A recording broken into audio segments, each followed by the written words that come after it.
Herkese merhaba arkadaşlar, kanalıma hoş geldiniz. Yepyeni bir videoyla yine sizlerleyim.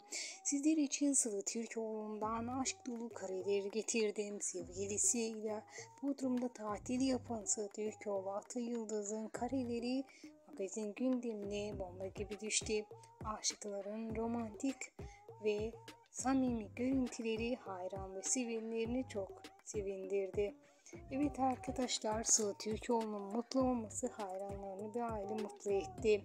Kızımızın sırlar içinde limonlu giymiş elbisesi göz okşadı. Sevgilisi Atay Yıldız'la güzel bir tatil yatan sevgililer karelerini kendi Instagram hesaplarında paylaştılar.